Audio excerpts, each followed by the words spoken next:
Bhavnagar RTO દ્વારા આજરોજ મહાનગરપાલિકા ખાતે હેલ્મેટ ડ્રાઈવ યોજીને દંડ ફટકારવામાં આવ્યો. પ્રાપ્ત થતી માહિતી મુજબ આજરોજ ભાવનગર મહાનગરપાલિકા ખાતે આરટીઓ કચેરી દ્વારા હેલ્મેટને લઈને ડ્રાઈવ યોજવામાં આવી. નામદાર હાઈકોર્ટની સૂચના અનુસાર અને માનનીય કલેક્ટર સાહેબ તથા આરટીઓ સાહેબના માર્ગદર્શન હેઠળ અલગ અલગ સરકારી કચેરી ખાતે આવતા કર્મચારીઓ તથા અધિકારી અને અરજદારોને માટે ડ્રાઈવ આયોજન કરવામાં આવેલ છે.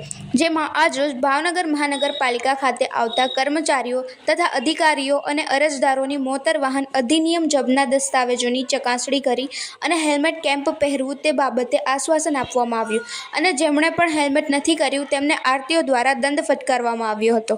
જેમાં છે 25 જેટલા લોકોને આરટીઓ દ્વારા હેલ્મેટનો દંડ આપવામાં આવ્યો હતો. વધારામાં આરટીઓ અધિકારી મકવાણા સાહેબ દ્વારા જણાવવામાં આવ્યું હતું કે હેલ્મેટ પહેરવું ફરજિયાત છે, તે હાઈવે ઉપર હોય કે શહેરની અંદર હોય.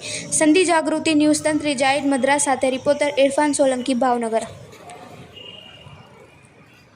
આરટીઓ ભાવનગર ખાતે ફરજ બજાવું છું.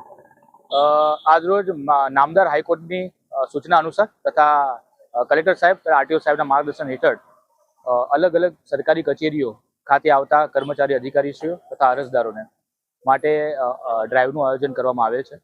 જેમાં આજે બીએમસી ખાતે આવતા કર્મચારીઓ અરજદારો અને મોટર વાહન અધિનિયમ મુજબના દસ્તાવેજોની તપાસણી કરી તથા જેમણે હેલ્મેટ નથી પહેર્યું તેવા લોકોને હેલ્મેટ કેમ ભરવું તે બાબતે એમને આશ્વાસન આપવામાં આવ્યું અને હેલ્મેટથી શું કરી શકાય, તમારું હેડ અકસ્માત કેવી રીતે બચી શકાય તેની માર્ગદર્શન આપવામાં આવી તથા જેમણે નથી પહેરે હેલ્મેટ એમને ચલણ ઇસ્યુ કરીને ભવિષ્યમાં રોજ હેલ્મેટ પહેરવું જ આવશ્યક છે તે બાબતે માર્ગદર્શિકા આપવામાં આવી.